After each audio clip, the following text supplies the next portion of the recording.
एक मर्द को औरत से क्या चाहिए? नवाजुद्दीन सिद्दीकी कब से पूछता हुआ आ रहा है। हाँ, एलिमनी। एलमनी या ओल मनी? पर हम देखिए एक चीज़ है कि समाज में ना आदमियों को 100 तरीके हैं दुखी रहने के और उन 100 तरीकों में 99 तरीके उसे औरत से मिलते हैं। 18 मंथ शादी को हुए, 12 करोड़ की एलमनी डिसाइड कर ली, एक बीएमडब्ल्यू ले ली और एक ले लिया फ्लैट। तो ये शादी है या इन्वेस्टमेंट है? ये इन्वेस्टमेंट भी नहीं है, ये शादी भी नहीं है, ये तो सिंपल सा बिज़नेस है भई। 42% इंडियंस लड़के एलमनी लेने के लिए लोन लेते हैं। हुँ। आपको ऐसा लगता है कि अगर औरतों को बस चले तो बच्चे भी आदमियों से पैदा बिल्कुल, करवाएं? बिल्कुल इनका बस चले तो कहें कि भाई बालक भी तू ही पैदा कर ले, हमें वहाँ पर भी फ्री छोड़ दो। अब शादियाँ ही 35 साल में होती हैं, तो आप उसमें फिज़िकल इंटीमेसी का क्या करोगे? वो ऑलरेडी इतनी जगह इंटिमेटेड है। सो मल्टी टैलेंटेड सिर्फ मैन नहीं होते, वुमेन भी होती हैं। और एम्पावर्ड का जो टाइटल आज की डेट में हमने चला रखा है ना कि वुमेन को एम्पावर करना है, बट किस हद तक करना है और कितना वुमेन एम्पावर्ड हो सकती है, उसके बीच में ना देखो जद्दोजहद बहुत होती है। बट मैं डायरेक्टली लेके चलता हूँ अपने गेस्ट के पास में। तो साक्षी मैम, स्वागत है आपका। Thank you. कैसे हो आप? एकदम बढ़िया। पहला सवाल यही है, जैसे मैंने आपका भी इंट्रोडक्शन दिया ना, हाँ। कि अब ये कैसे इंट्रोडक्शन दिया है कि अभी जो हमने बात कर रहे थे, तो मुझे लगा कि एग्जैक्टली ये है एम्पावर्ड वुमेन। छोटा सा इंट्रो, ये आपकी ऑडियंस है, ठीक है? किसको सुनने जा रहे हैं आज हम? देखिए एम्पावर्ड वुमेन वो है जिसको अपनी आज की डेट में प्रायोरिटीज़ पता हैं, ठीक है? प्रायोरिटीज़ का मतलब ये नहीं है कि उसने अपने को आइसोलेट कर लिया है बच्चों में और पति में या अपनी फैमिली लाइफ में। अपार्ट फ्रॉम दैट वो सारे रोल बहुत अच्छे से निभा रही है। घर भी देख रही है, अपनी ख्वाहिशें भी पूरी कर रही है, अपनी भी हॉबी कंटिन्यू कर रही है। अपार्ट फ्रॉम दैट फाइनेंशियली भी इंडिपेंडेंट है। तो that is an empowered woman in front of me, मतलब अगर मेरे आप व्यू पॉइंट लो तो। परफेक्ट। मैं अब आपको लेके चलता हूँ थोड़ा-सा सोशल मीडिया की तरफ। अभी हाई कोर्ट वाला जो डिसीजन हुआ था एलिमनी को लेके, ठीक है? हुँ, उसपे एक हैं जिन्होंने कुछ बोला है, ठीक है? आई हुँ, वांट योर व्यू पॉइंट कि उसपे क्या है? हुँ। दिल्ली हाई कोर्ट ने जजमेंट दी है कि जो फाइनेंशियली इंडिपेंडेंट स्पाउस है उसको अब एलिमनी नहीं दी जाएगी। बहनों आंखें खोल लो, अब लॉ एंड ऑर्डर भी बायस्ड है आदमियों के लिए। हमें सोचना पड़ेगा अपने बारे में। लेडीज अगर आप जॉब करती हो ना तो अपने पैसे बचा के रखो, वो आपके हैं। कोई जरूरत नहीं है घर खर्चा देने की, कोई जरूरत नहीं है अपने हस्बैंड को फाइनेंशियली सपोर्ट करने की, क्योंकि खुदा ना खास्ता अगर आगे चल के आपके आपके हस्बैंड से नहीं बनी, उन्होंने या आपने डिवोर्स फाइल किया, तो आपको कुछ नहीं मिलेगा। क्या क्या व्यू पॉइंट है आपका? देखिए, आप एक चीज़ समझिए यहाँ पर कि मैं तो सबसे पहले ये बोलूँगी कि अभी एक और पॉइंट मिल गया है मेल्स को सुसाइड करने के लिए कि भई आप एक और पॉइंट आपके पास आ गया है, आप और पूर्ण रूप से सुसाइड कर सकते हो। द थिंग इज़ कि अब ये 17 अक्टूबर को हाई कोर्ट का डिसीजन आया है एलिमनी के ऊपर। मैं इतनी रील्स देख रही हूँ, कंटीन्यूअसली फ्लो कर रही हैं इंस्टाग्राम पर कि औरतें सुधर जाओ, घर खर्च में पैसे मत दो, जैसे आपने ये रील दिखाई मुझे और स्त्री धन बचा कर रखो, ब्ला ब्ला एंड ऑल दैट। तो एक्चुअली हमारे हिंदुस्तान में प्रॉब्लम ये है कि यहाँ पर मतलब आप क्रक्स में तो पहुँचना ही नहीं चाहते हो। आपको बेसिक्स आप समझना ही नहीं चाहते हो। अरे भई कहाँ लिखा है कि एलिमनी नहीं मिलेगी? वो एक particular that is limited to a case. 17 अक्टूबर को जो हाई कोर्ट का डिसीजन आया है, वो एक केस के रिगार्डिंग आया है, जिसमें वो ए ग्रेड ऑफिसर थी, रेलवे में जॉब करती थी, 18 महीने अपने हस्बैंड के साथ रही, उसकी एविडेंस प्रूव हुए हैं कि भई वो उसका बड़ा अब्यूज़िव एटीट्यूड था टुवर्ड्स हस्बैंड, टुवर्ड्स अपने इन-लॉज़ उसका अब्यूज़िव एटीट्यूड था और वो फाइनेंशियली इंडिपेंडेंट है, उसने एलिमनी की डिमांड करी, बच्चा उसका कोई था नहीं, तो कोर्ट ने ये डिसीजन दिया कि भई नीड नहीं है एलिमनी की। इसका मतलब ये थोड़ी है कि सारी फीमेल्स के ऊपर कि ये एलिमनी वाला पार्ट रूल आउट कर गया कि नहीं जी भई एलिमनी मिलेगी नहीं और दिस इज़ रॉन्ग। मतलब फर्स्ट ऑफ ऑल आप कोई भी डिसीजन बोलने से पहले, देने से पहले या समाज में जैसे ये महिलाएँ हैं, ये जागरूकता फैला रही हैं एक तरीके से, मैंने भी एम्पावरमेंट वुमेन का ही परिभाषा में लूँगी। बट आप कहीं न कहीं मैडम खुद तो पढ़िए पहले, पहले चीज़ को समझिए। फ़ॉल्स इन्फॉर्मेशन देना देखिए कहीं न कहीं आज की डेट में छोटे बच्चे हैं, लड़कियाँ हैं, बड़ी हो रही हैं, 18 साल के बाद शादियाँ होंगी उनकी, वो क्या आप उन्हें गाइड कर रहे हो? राइट। बहुत गलत गाइड कर रहे हो। तो ये नहीं होना चाहिए। यू शुड ऑलवेज़ आपको बोलना है अगर वुमेन एम्पावरमेंट पे या फीमेल्स के आप बचाव में बोल रहे हो बट आप करेक्ट बोलो। पर हम देखिए एक चीज़ है कि समाज में ना और आदमियों को 100 तरीके हैं दुखी रहने के और उन 100 तरीकों में 99 तरीके उसे औरत से मिलते हैं। वाह! ऑनेस्टली देखिए बीइंग अ हाँ, फीमेल मैं बड़ा साफ बात करती हूँ और मे बी शायद ये चीज़ बहुतों को बुरी भी लग जाती है बट ऑनेस्टली मैं बता रही हूँ आप एक आप ये समझिए ना कि आदमी को तो यहाँ ये समझ लिया है कि वो बड़ा पत्थर दिल होता है और जहाँ इमोशंस आते हैं वहाँ सिर्फ औरत दिखाई देती है आदमी के अंदर इमोशंस नहीं होते क्या औरत का ही काम है क्या रो के छाती पीट के हाय हाय हाय हाय यार आदमी किसको रो के सुनाए अपनी यार बताओ ना सही वो है। कहाँ बताए वो हुँ, किससे हुँ, कहे हुँ, आप ये समझो हुँ। तो ऐसा नहीं है कि आप एक पर्टिकुलर मतलब जस्ट कि भाई नहीं फीमेल्स के ही प्रोटेक्शन में बात मैं तो आप जो बात है क्लियर है 18 मंथ शादी को हुए, 12 करोड़ की एलिमनी डिसाइड कर ली, 1 बीएमडब्ल्यू ले ली और 1 ले लिया फ्लैट। तो ये शादी है या इन्वेस्टमेंट है? ये इन्वेस्टमेंट भी नहीं है ये शादी भी नहीं है ये तो सिंपल सा बिजनेस है भाई अब आप ये प्रॉफिटेबल बिज़नेस। प्रॉफिटेबल बिजनेस है आप ये समझो कि ये इस तरह की जो चीजें हो रही हैं समाज में यहाँ तो आप औरतों को और एक बड़ी उड़ान दे रहे हो पंख दे रहे हो कि भाई मत निभा साल भर 18 महीने 2 साल निभा और फिर दूसरा ढूंढ या दूसरी जगह शादी कर तो दिस इज रॉन्ग ये गलत है और एलिमनी वाला जो पार्ट है ना वो ऐसा नहीं है देखिए ये तो एक फॉल्स डिमांड करी गई है दिया थोड़ी गया है डिमांड तो आप कुछ भी कर लो जाके हुँ, कुछ भी मांग लो ऐसा नहीं है अभी कोर्ट ने दिया नहीं है ठीक है आप एक चीज ये समझो कि एलिमनी को डिसाइड करने का क्राइटेरिया है एलिमनी सबसे पहले ये देखा जाता है कि एक फीमेल जो है वो अपने इन-लॉज़ के यहाँ अपना क्या लिविंग स्टैंडर्ड मेंटेन कर रही थी। अपार्ट फ्रॉम दैट उसके हस्बैंड का क्या लिविंग स्टैंडर्ड है, वो कितना फाइनेंशियली इंडिपेंडेंट है। अपार्ट फ्रॉम दैट वो फीमेल कितनी फाइनेंशियली इंडिपेंडेंट है, उनका सोसाइटी में लिविंग स्टैंडर्ड क्या है।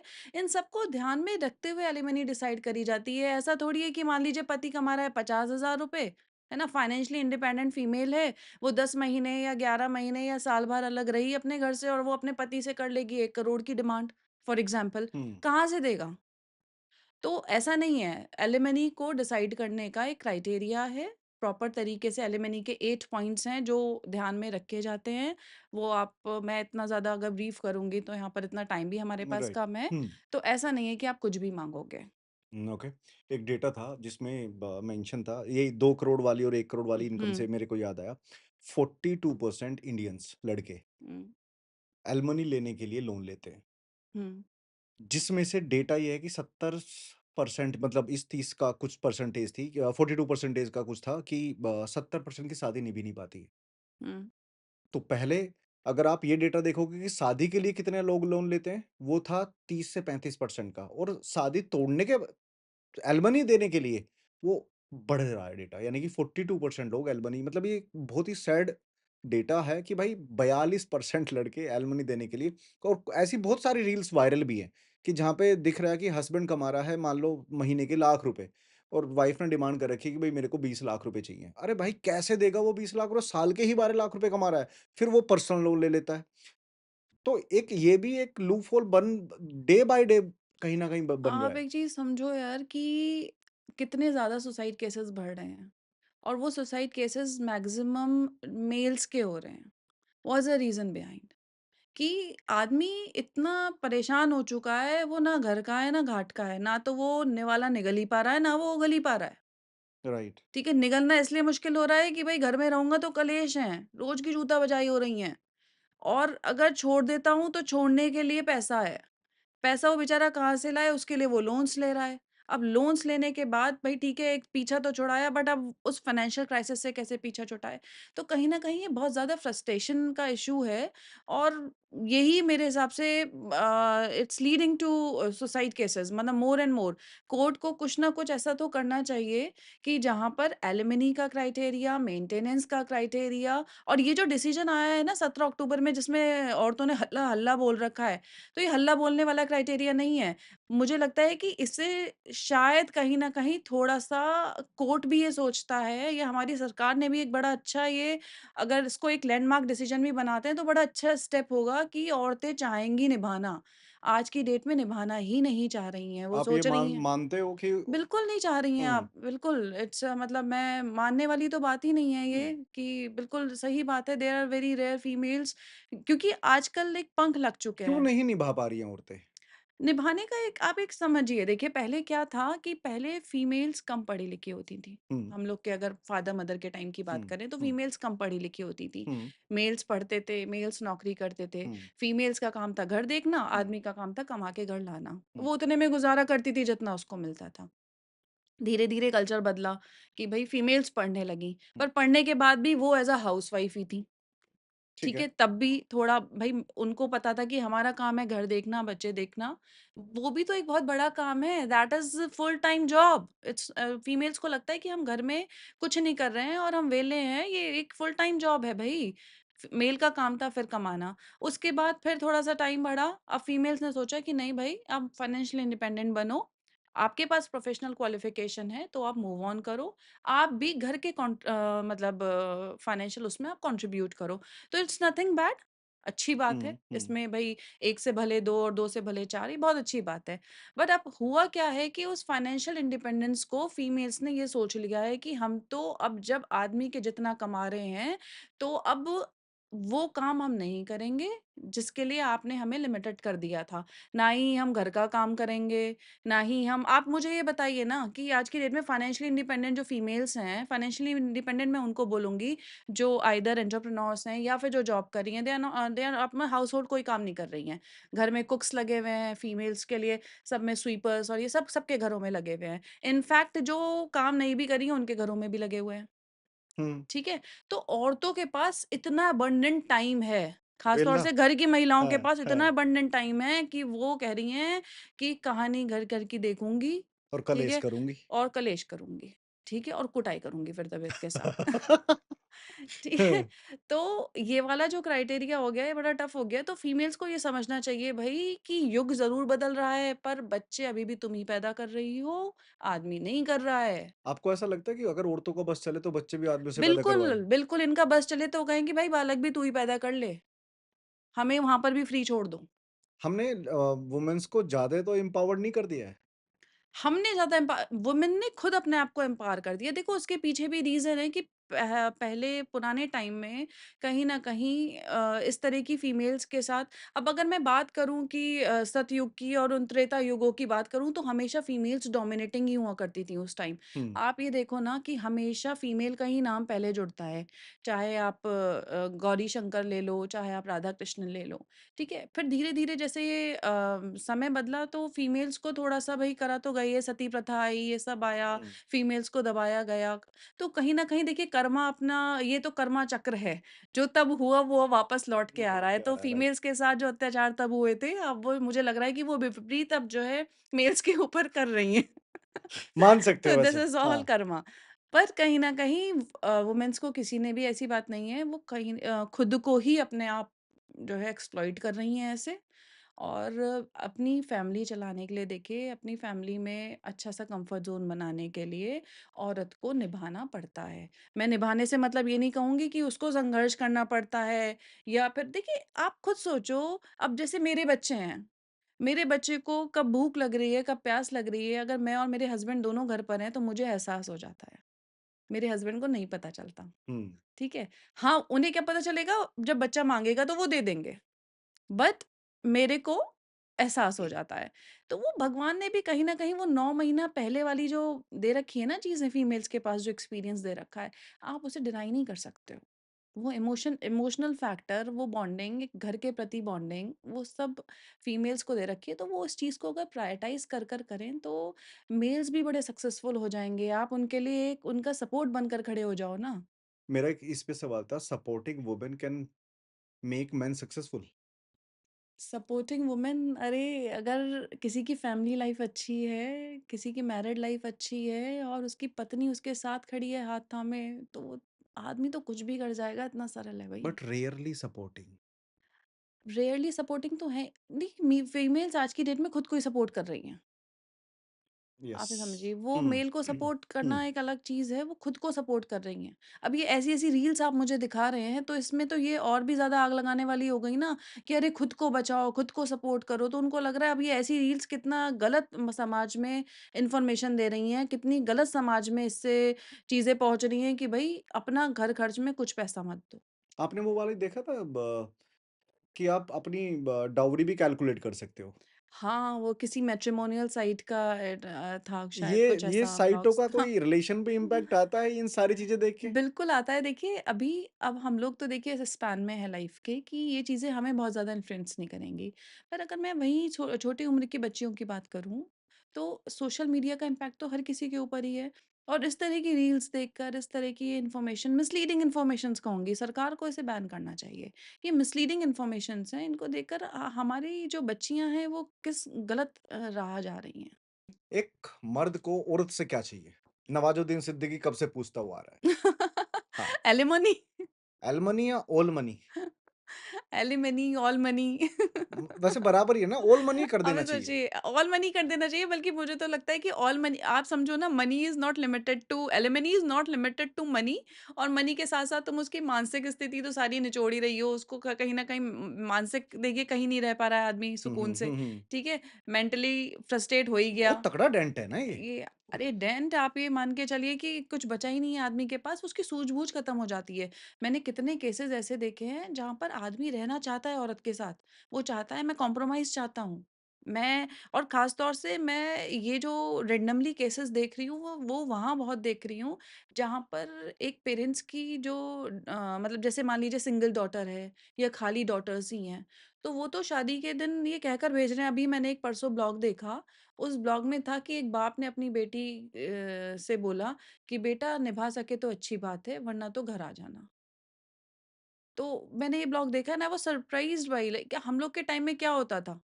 हम लोग के टाइम में ये होता था कि या फिर मैं अगर अपने से भी पहले की बात करूँ, तो वहाँ पर फीमेल को ये समझा के भेजा जाता था, उसके माँ-बाप ये समझा के भेजते थे कि बेटा अब तेरा घर वही वही है, है वॉव! ना? वही निभाना, है ब्यूटीफुल ना? थॉट वो या करना।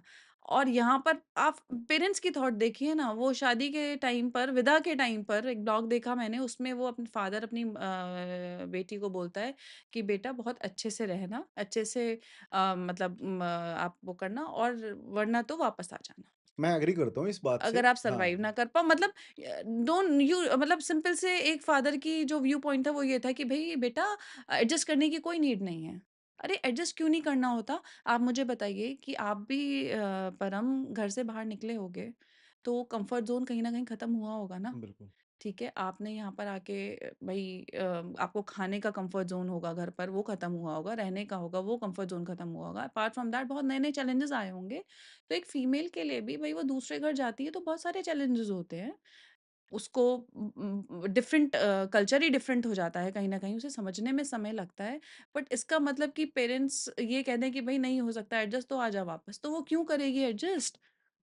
वो करेगी ही नहीं। तो आधे से ज़्यादा लड़कियों का घर तोड़ने में रोल उसके माँ-बाप का है और आधे से ज़्यादा रोल मैं कहूँगी लड़कियों की माँओं का है, जो पूरे दिन कुछ नहीं है और सुबह से शाम तक बस फ़ोन पे ये बातें करती हैं, बेटा क्या पहना लिया, क्या खा लिया, तू क्यों कर रही है, ये क्यों, वो क्यों, छोड़ दे, मत कर।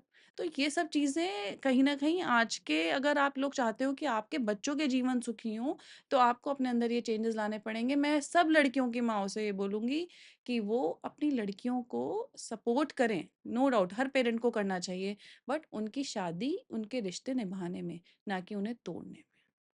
अगर मैं वो चलो ये आपने एक वुमेन की साइड से बताया, हुँ। ठीक है? Let's come on the male side.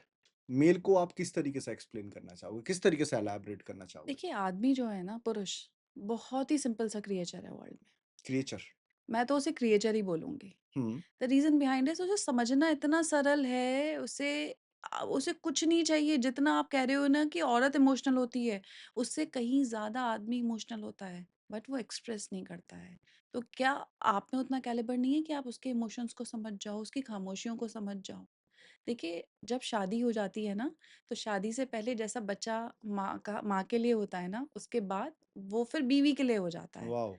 क्योंकि उस कहीं न कहीं जब उम्र बढ़ रही होती है तो माँ-बाप भी बूढ़े हो रहे होते हैं। फिर वो अपनी माँ को उस तरह से परेशान करना नहीं चाहता है। वो ये कहता है कि मेरे अंदर का जो बच्चा है, मेरे मेरे को भी तो समझने वाला कि मैं भी किसी से ज़िद करूँ, मैं भी बिन बात के डाँट दूँ, मैं भी कभी बिन बात के सुना दूँ, मैं भी कभी ये कह दूँ कि नहीं ये खाना अच्छा नहीं बना, मुझे ये नहीं है, ये खाना है। यही तो कलेश की जड़ है और कलेश हो क्यों रहे हैं? आप उसके पीछे ये नहीं समझ सकते कि कभी तो आप भी उसकी माँ बन सकती हो। आप उसे माँ की तरह प्यार कर सकते ब्यूटीफुल, हो, ब्यूटीफुल मैम। है ना? तो ये बहुत ही सिंपल है। और अगर मैं औरतों की बात करूँ, बीइंग अ फीमेल, मैं भी खुद एक औरत ही हूँ। तो चाणक्य ने बहुत सही कहा है फीमेल्स के लिए कि एक औरत अपना राज़ अपने आप से भी छुपाती है। See it's very tough, it's very tough आप किसी भी फीमेल को पूरी तरह जान पाओ। ठीक है। फीमेल कभी भी ओपन बुक नहीं होती। मिस्टीरियस ही रहती हैं, हैं? मिस्टीरियस ही रहती है। और आदमी इतना सिंपल होता है कि वो उसे समझ भी नहीं सकता। बट फिर औरत में इतने गुण दिए हैं, इतने कैलिबर है, और औरत इंटेलिजेंट तो है ही देखिए। और यहाँ आजकल सोशल जस्टिस के लिए मैं सुनती हूँ कि औरतें इक्वलिटी माँग रही हैं कि नहीं भी हमें भी इक्वलिटी चाहिए।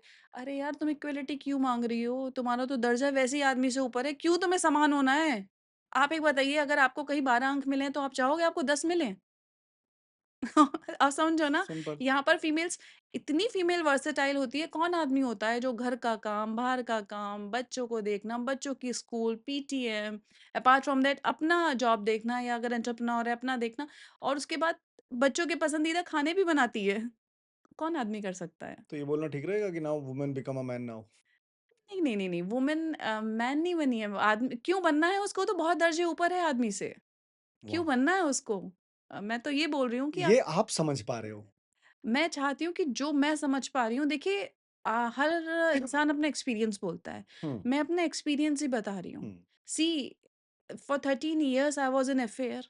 After that I married to a same man. मेरे 12 साल मेरी शादी को हो गए हैं। ठीक है? मेरे भी 2 बच्चे हैं। तो कहीं न कहीं मैंने भी लाइफ़ में बहुत कॉम्प्रोमाइज़ेज़ करे हैं, बहुत एडजस्टमेंट्स करे हैं। एंड इसका मतलब ये नहीं है कि मैंने अपनी ज़िंदगी नहीं जी। मैं इस पे एक सवाल पूछ लूँ आपसे? हाँ, बिल्कुल। सॉरी आपको बीच में रोक रहा हूँ। कॉम्प्रोमाइज़ की जब भी बात आती है तो वो हमेशा आप कॉम्प्रोमाइज़ बोल दो या सैक्रिफाइस बोल दो, hmm. It's turning back to again man कि भाई तेरे को करना है कॉम्प्रोमाइज़, सैक्रिफाइस तू करेगा, तू जाएगा कमाने, मैं नहीं करूँगी कुछ भी कॉम्प्रोमाइज़। मैं ऐसे पलौथी मार के बैठ जाऊँगी, उस सिचुएशन में वो मर्द क्या करेगा? पर अब देखो, मैं ये बोलूँगी कि मोहब्बत का दूसरा नाम ही सैक्रिफाइस है। वाह! जिसे मोहब्बत है वो सैक्रिफाइस करेगा। जहाँ दोनों को मोहब्बत है दोनों करेंगे, जहाँ नहीं है मोहब्बत, वहाँ पर सैक्रिफाइस वाला पार्ट फिर संघर्ष लगने लगता है। तो लव नाइस। Is sacrifice.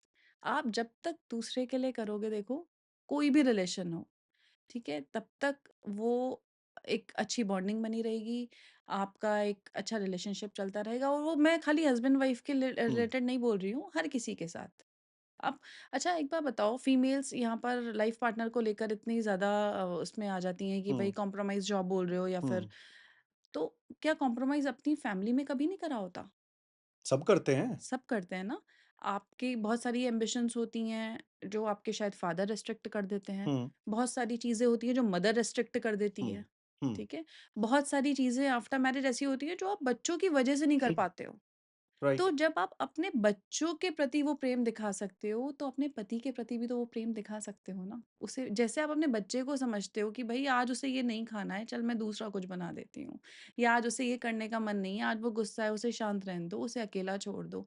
तो क्या आप ये अपने हस्बैंड के लिए नहीं कर सकते हो? आप उसकी खामोशियों को नहीं समझ सकते हो? अगर वो कभी बिन बात के डाँट भी दे, तो क्या आप नहीं सहन कर सकते हो? इट्स ऑलवेज़ हुँ। Necessary to retaliate. पता है सही हो मतलब मैं इन चीज़ों से एग्री भी करता हूँ बट मेरे को ऐसा पता क्या लगता है कि ये मैं अपना एक्सपीरियंस से शेयर कर रहा हूँ आपको। लड़कों को ना लाइक बिफोर 30 लाइक 30 से पहले हमको ये रहता है कि भाई एक अच्छी जॉब मिल जाए, अच्छा करियर बना ले, अच्छा माँ-बाप का ध्यान रख ले। उसके बाद में रिस्पॉन्सिबिलिटीज़ जो वर्ड है ना उसमें ये सारी चीज़ें आ जाती हैं। लेकिन उसी समय उसको एक ट्रॉमा भी झेलना पड़ जाता है।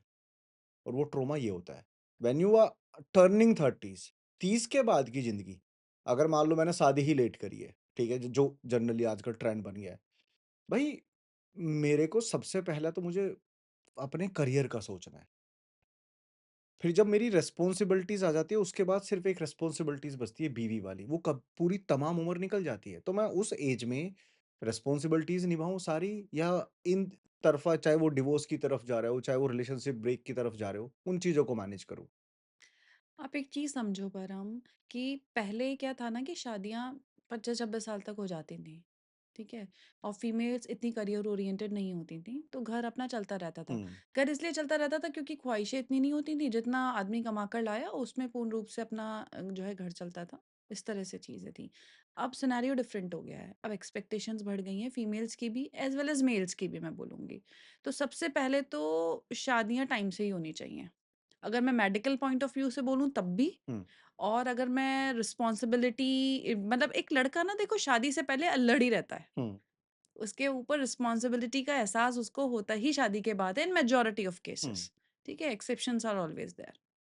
तो ये बात आपकी बिल्कुल ठीक है कि वो पीक टाइम होता है। जैसे जो पहले 30 साल तक आप मुझे बोल रहे हो, तो मैं इसको अब 35 तक बोल देती हूँ। तो 25 से 35 वाला पीक टाइम होता है, मैरिज के लिए भी, करियर के लिए भी, और बाकी आपके इन्वेस्टमेंट्स के लिए भी, और कहीं न कहीं बच्चे के लिए भी, क्योंकि एवरीबॉडी इज़ लाइक कि भई प्लान भी आप बच्चा जो है 35 साल तक हो जाता देखो वैसे ये वाला सवाल ना आपसे पूछना बनता है, ठीक है? है। क्योंकि आपकी शादी आपके बचपन के फ्रेंड से हुई है। मेल कौन-सी बातें हैं जो पत्नी को कभी बताएगा ही नहीं? और पत्नी की कौन-सी फीमेल की कौन-सी ऐसी बातें हैं जो वो कभी पति से शेयर ही नहीं करेगी? देखो, मेल कभी भी ये नहीं बताएगा कि उसकी कितनी मारी है उसकी बॉस ने। हाँ, ये फैक्ट है। ट्रू। क्योंकि घर में तो उसको चौड़ में ही आना है ना, हुँ, तो वो कभी नहीं बताएगा कि भई आज मुझे कितना पेला है, मैं कितनी गालियाँ सुनकर आया हूँ। वो इतने कॉन्फिडेंस से ही आएगा, अगर नहीं आएगा तो ये थका हुआ हूँ यार बहुत ज़्यादा, अभी थोड़ा-सा मुझे आराम चाहिए, या मैं अभी खाना खाने का मन नहीं है। अगला ये नहीं बताएगा भई मैं थका हुआ इसलिए हूँ क्योंकि आज गालियाँ खाकर आया हूँ। हुँ, ठीक है। तो यहाँ पर चीज़ें हैं ना कि देखो, एक फीमेल को यहाँ समझने वाला फैक्टर है। कि आपको वो समझना है कि अगर वो इरिटेटेड है या वो परेशान है, तो आप समझो कि यार this is the reason behind. वो स्वाभिमान उसका कि वो गाली खाकर आया वो बता नहीं सकता, या वो बेइज्जत होकर आया है वो बता नहीं नहीं सकता। बता सकता। ठीक है ना? और वहीं अगर आप बात कर रहे हो फीमेल की, तो फीमेल कभी भी एक तो ये नहीं बताएगी कि भाई मैं एक्चुअल में कितना कमाती हूँ। हैं, नहीं बताती कभी? नहीं नहीं। मैंने तो सुना था उम्र नहीं बताती। अरे नहीं, नहीं, नहीं, नहीं, उम्र नहीं है, उम्र तो पता ही होती है ना, अब हस्बैंड से थोड़ी छुपाएगी। यहाँ तो आप बात कर रहे हो ना कि अच्छा, एक-दूसरे को हाँ, क्या हाँ, नहीं आओ, बताएगी, हाँ, है हाँ, ना? ठीक है। रैंडम वाली बात हाँ, एक ठीक है, अलग है ठीक है, ठीक देखो। मैं यहाँ पर बताऊँ कि फीमेल कभी भी हस्बैंड को ये नहीं बताएगी, मैं भी नहीं बताती हूँ। हालाँकि मेरे वाले इंटरेस्टेड नहीं होते हैं हुँ, पूछने में, बट जिनके इंटरेस्टेड होते भी होंगे वो भी नहीं बताती हैं। तो वो बता अगर कमाती होंगी 100 तो वो बताएँगी 50। अच्छा, ठीक है। अपार्ट फ्रॉम दैट वो ये नहीं बताएँगी कि वो कितनी किट्टीज़ कर रही हैं महीने में। वाह! हाँ, ये तो मैं मान देखो सकता हूँ। समझो ना, सारी जंग तो किट्टी से ही शुरू हो रही है। कैसे? अरे आप एक बात समझो ना कि किट्टी किट्टी थोड़ी रह गई है अब। किट्टी में ही तो सारी कॉन्स्पिरेसी हो रही है। हाँ, किट्टी में तो किट्टी गिट्टियाँ में गिट्टियाँ बज रही है, हाँ। गिट्टियाँ बज रही हैं, वहाँ नहीं, नहीं, वहाँ गिट्टियाँ बज नहीं रही हैं, वहाँ गिट्टियाँ किट्टी में गिट्टियाँ बजने के वो बताए जा रहे हैं कि किस तरह से गिट्टियाँ बजेंगी। कौन-कौन से तरीके? देखो, मैं किट्टियाँ नहीं करती हूँ, ठीक है। बट रैंडमली हाँ, जो किट्टियाँ करती हैं, एक्सपोज़र तो मिलता ही है, उनकी बातें तो सुनती हूँ, तो कहीं न कहीं पता चलता है भई वहाँ पर डिस्कशन क्या होता है किट्टी में। पहले तो स्टार्टिंग होती है हौज़ी और तंबोला से, हुँ, और आफ्टर दैट फिर डिस्कशन होता है फैमिली लाइफ़ की, तेरी सास, तेरी भाई, तेरी माँ और मेरा पति। तो ये यही सब डिस्कशन है। तो वहाँ से तो कलेश उत्पन्न ही हो रहा है ना सीधे-सीधे। हुँ। और वो बिल्कुल भई महिलाएँ खड़ी हैं कंधे से कंधा मिला के कि हम तेरे साथ हैं, तू डर मत। तो इसको तो तो आप वैसे डिफाइन कर दो के3 चल रहा है ये। हाँ, जैसे एग्ज़ैक्टली, के क्या कि एग्ज़ैक्टली। भाई के फॉर किट्टी, के फॉर कलेश और के फॉर किस्सा खत्म। नहीं, नहीं, और ना, नहीं, किस्सा तो अभी खत्म नहीं हो रहा ना, फिर वो किट्टी में जो सीख कर आ रही हैं, फिर घर पर आके वो कहानी घर-घर की भी तो चल रहा है ना। वो हाँ, वो लास्ट का हाँ, कहानी कहानी खत्म नहीं, कहानी वो घर-घर की। वो रात को उसे देखे बिना तो औरतों को नींद नहीं आ रही है, तो हुँ, जब तक उसके बाद फुल स्टॉप लगता है, फिर आप कहाँ से जीवन चालोगे कि सुख में हो जाएगा जीवन? तो वाह! ये चीज़ है। और दूसरा, औरत कभी भी नहीं बताएगी भई कि वो अपने मायके में क्या बात कर रही है या वो अपने मायके में क्या सपोर्ट कर रही है। And it can be financial और any other support, but she will never tell, क्योंकि कई इनसिक्योर है? इनसिक्योर नहीं होती है। देखिए, यहाँ पर कहीं न कहीं मैं मेल्स की भी बात करूँगी कि मेल्स बहुत पॉइंट आउट करते हैं इन चीज़ों को, और डोमिनेटिंग भी हो जाते हैं कई लड़के, वो अंडरस्टैंडिंग लेवल वो नहीं होता है। तो वो चाहती है यार बेइज़्ज़ती ना हो मेरे घरवालों की। वो फीमेल देखो कहीं न कहीं अपने मायके के प्रति एक अफेक्शन तो हमेशा औरत का रहता ही है, हुँ, अपने हुँ, भाई के प्रति, अपने ज़्यादा ही माँ-बाप रहता के है। प्रति हमेशा ज़्यादा ही रहता है। हुँ, ब्लड रिलेशन है। माँ-बाप बोल देते हैं कि आज के बाद तेरा घर ये नहीं है, तेरा पति का तेरा घर है, बट वो कहती है नहीं, नहीं, नहीं, नहीं, वो तो मेरा है, ये ये भी भी मेरा मेरा ही है। है। तो कहीं न कहीं वो चीज़ें जो होती हैं वो औरत नहीं बताती है, औरत नहीं डिस्कस करती है फीमेल। मैंने ना लाइक फेमिनिज़्म के बहुत सारे ऐसे पॉडकास्ट हमने किए हैं। बट मुझे एक रीज़न समझ आता है कि सेपरेट होने का या एलिमनी पे आप जा रहे हो या फिर कोर्ट केसेस हो रहे हैं। आप एक तो बच्चे नहीं कर रहे हो या बच्चा बहुत लेट हो रहा है और जब तक वो बच्चा होता है तब तक ना अंडरस्टैंडिंग बिगड़ चुकी होती है। तो एलिमनी आपने ले ली, बच्चे की कस्टडी आपने ले ली, हर चीज़ आपने ले ली, ठीक है? लेकिन जो बच्चे की लाइफ़ है वो कभी वापस नहीं आ सकती, मानते हो आप इसको? बिल्कुल सही तो बात है इस ना। पे आपका क्या पॉइंट ऑफ व्यू? बच्चे कहीं न कहीं इफ़ेक्ट हो रहे हैं? पर अब आप देखो कि देखो हम लोग के टाइम में क्या था कि हम दो हमारे दो, हुँ, है ना? फिर उसके बाद हुआ हम दो हमारा एक, बहुत सारी फैमिलीज़ हैं जहाँ पर एक-एक बच्चा ही है। और अब जो मैं लेटेस्ट कांसेप्ट देख रही हूँ या जो लेटेस्ट ट्रेंड फ्लो कर रहा है, वो कर रहा है कि जी हम दो और हम ही दो, बच्चा ही नहीं करना। बच्चा ही नहीं करना है। तो बच्चा क्या होता था ना कि बच्चे से एक बॉन्डिंग बनती थी भाई मेल फीमेल में, हुँ, बिकॉज वो काफी हद तक उस बच्चे के लिए भी एडजस्ट करके चलते थे दोनों, female female as well as male. अब क्या हो गया है कि बच्चा ही नहीं कर रहे हैं या फिर बच्चा लेट हो रहा है। अब उसका रीजन क्या है लेट होने का? क्योंकि मैरिजेस बहुत लेट हो रही हैं। पहले मैरिजेस 24-25 में हो जाती थी, आज की डेट में कहते हैं कि नहीं जी लाइफ एंजॉय करनी है हमें, तो we want to enjoy life. Hmm, और लिव इन का जो कंसेप्ट आ गया है, और प्रेमानंद जी ने तो बोला है अभी इस हुँ, कंसेप्ट पर कि भाई कितनी बार आप जो है मतलब एक तरह से आप डस्टबिन हो चुके हो, बेसिकली आप जब डस्टबिन हो चुके हो तब आप शादी कर रहे हो, वाह! उससे पहले तो आप इतनी बार यूज हो चुके हो। के तो आप कहीं न कहीं आप ये चीज़ समझो कि वाइब्स का खेल है सारा। आप 35 साल बाद शादी कर रहे हो, मतलब 35 साल बाद, सॉरी, आप 35 साल में शादी कर रहे हो या लेट मैरेजेस कर रहे हो। आप मेडिकली कहीं न कहीं ड्रेन्ड हो चुके हो, ठीक है? अपार्ट फ्रॉम दैट आप रिजिड हो चुके हो। ये तो एक मेडिकल वो है ना कि आप जैसे-जैसे एज बढ़ेगी आपकी हुँ, रिजिडिटी हुँ, हुँ, बढ़ती है। हुँ, हुँ, आपके एडजस्ट करने की जो क्षमता है या कॉम्प्रोमाइज़ करने की जो क्षमता है, वो कम होती रहती है।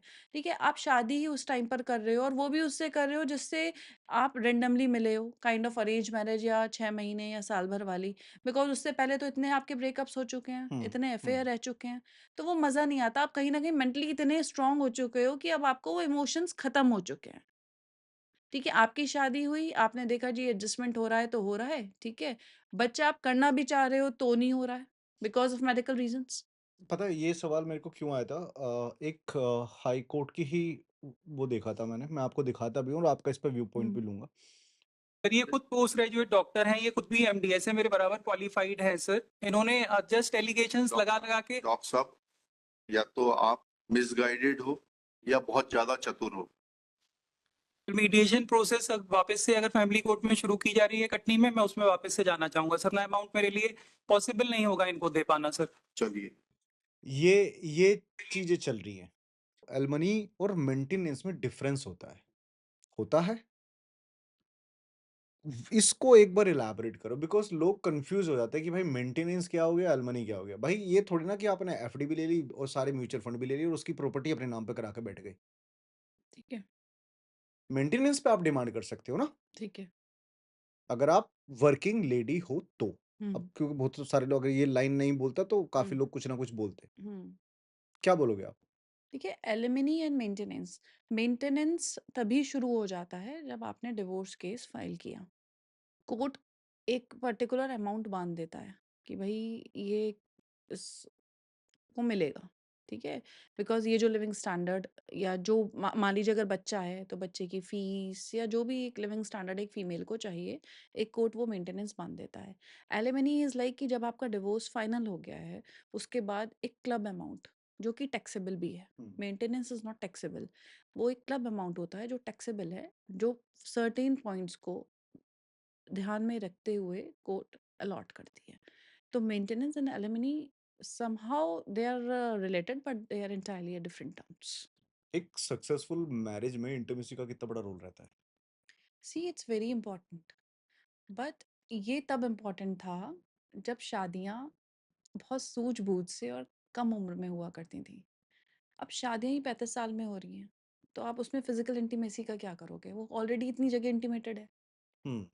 ठीक है? कॉन्स्पिरेटेड हो गई है इनफैक्ट। हाँ, हाँ, हाँ, बोल सकते हो।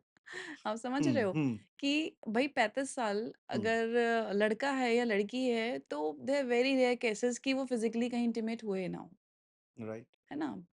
तो अब यहाँ पर चीज आती है इमोशनल बॉन्डिंग वाली। तो physical intimacy in the age of 35 बहुत कम हो जाती है, वहाँ इमोशनल बॉन्डिंग ज़्यादा हो जाती है। मैं यहाँ पर बात अगर आप फिज़िकल इंटीमेसी की बात करोगे तो फिज़िकल इंटीमेसी फिर होती है एक पर्टिकुलर एज में, जब राइट एज में मैरिज हो। आफ्टर सर्टेन एज 35 साल या 40 साल, 40-40 साल में शादियाँ हो रही हैं, वहाँ फिज़िकल इंटीमेसी क्या करेगी? वहाँ है इमोशनल बॉन्डिंग, समझना एक दूसरे हुँ। को, ठीक है? आई वहाँ थिंक फिज़िकल इंटीमेसी से इम्पोर्टेंट है आपकी emotional emotional intimacy. Bonding, very right. मैं यही बोलना चाहती हूँ कि उससे इम्पोर्टेंट है emotional bonding. If you are not physically fit, क्या होता है देखिए आज की इतनी बीमारियाँ लग रही हैं, है ना? हुँ, डायबिटीज़, थायराइड, ब्लड प्रेशर, ये सब कुछ हो रहा है। तो आदमी भी इतना फिट नहीं है, फीमेल भी इतनी फिट नहीं है, हुँ, पीसीओडी, हुँ, पीसीओएस, ये इतनी हुँ, दुनिया भर की बीमारियाँ चल रही हैं। तो इसका आप इसे फिज़िकल इंटीमेसी से कैसे रिलेट करोगे कि अगर फिज़िकल इंटीमेसी है तो एक सक्सेसफुल मैरिज होगी? नहीं। फिर वहाँ पर एक इमोशनल बॉन्डिंग की ज़रूरत हो जाती है। एक हाँ। दूसरे को समझने की इम्पोर्टेंस है, एक दूसरे को समझने की ज़रूरत है। एक ये एक हाँ, सेकेंडरी हो जाता है। Got it. एक सक्सेसफुल मैरिज के क्या रूल्स होने चाहिए या क्या रूल्स हैं कि marriage success should be become very successful? देखिए सक्सेसफुल मैरिज के लिए सिंपल सा रूल है कि कभी तुम रूठ जाओ और कभी मैं रूठ जाऊँ, कभी तुम मुझे मना लो, कभी मैं तुम्हें मना लूँ।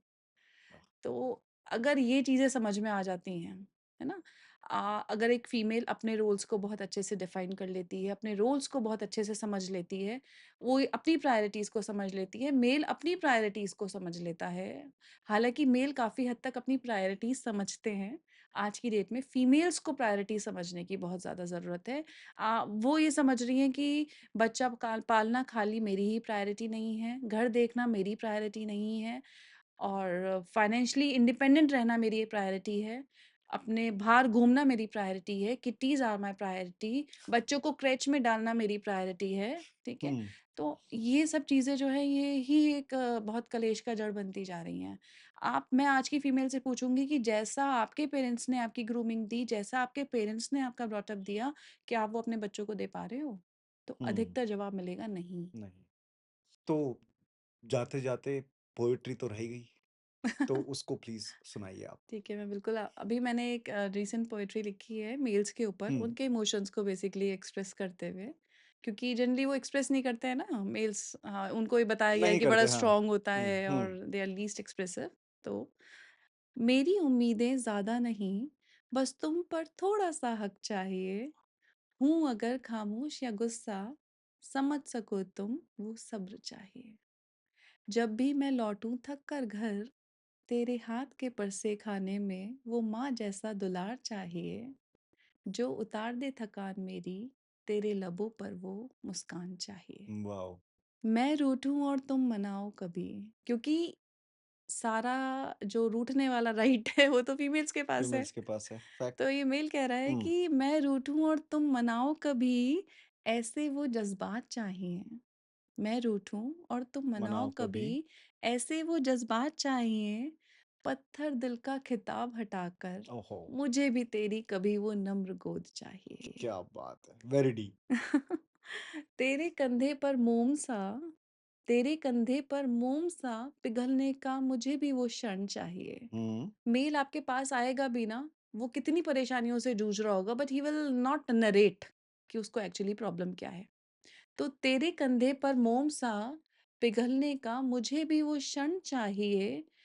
तू मुझे भी समझे कभी, तू मुझे भी ये समझे समझे कभी। कभी, तेरी उतनी समझ अच्छा, चाहिए। ओए होए! समझ ही तो नहीं है।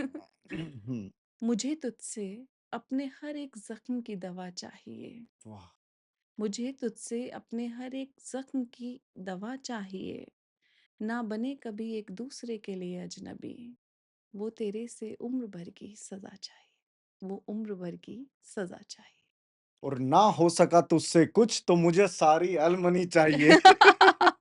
Very funny, very nice. But मतलब बहुत डीप देखो मैंने मज़ाक में ऐसे बोल दिया, ठीक है? बट काफ़ी डीप थी। नहीं नहीं, डीप इन द सेंस कि देखिए मेरा मैं कल परसों अभी जब से एलिमनी वाला सुना था हुँ, मैंने हुँ। 17 अक्टूबर वाला हाई कोर्ट का डिसीजन, तो मुझे कहीं ना कहीं ये at the back of the mind ये चल रहा था कि भाई आदमियों के लिए भी कुछ लिखो, नहीं बहुत बहुत अच्छा एक्सप्लॉइटेशन हो रहा है। बहुत अच्छा लिखा आपने। अब जाते-जाते सोसाइटी, समाज को कोई मैसेज देना चाहते हो या फीमेल के लिए कुछ बोलना चाहते हो तो प्लीज़ गो अहेड। मैं आप सबको ये बोलूँगी कि इन रील्स के चक्कर में या इन सब के चक्कर में मत पड़िए प्लीज़। और मैं फीमेल्स को समझाने से पहले सारे उनके पेरेंट्स से गुज़ारिश करूँगी कि जब आप अपनी बेटी की शादी करते हो, तो उसे ये समझा कर भेजो कि बेटा हम हमेशा तेरे साथ हैं पर तुझे निभाना है, ना कि ये कि बेटा ना निभा सके तो आ जाना वापस। आई थिंक ये मैसेज बहुत लाउड और बहुत क्लियर है। क्योंकि अगर पेरेंट्स सपोर्ट करेंगे, तो ऐसा नहीं है, घर भी बसेंगे। ठीक है, जिसने बसाना वो बसाएगा, जिसने उजाड़ना वो उजाड़ेगा। हमारा फर्ज है कि सही बात है, सही हमें बातें करनी। बिल्कुल। तो चलिए, धन्यवाद थैंक आपका। You. Thank you. Her her Mahadev. Her her Mahadev.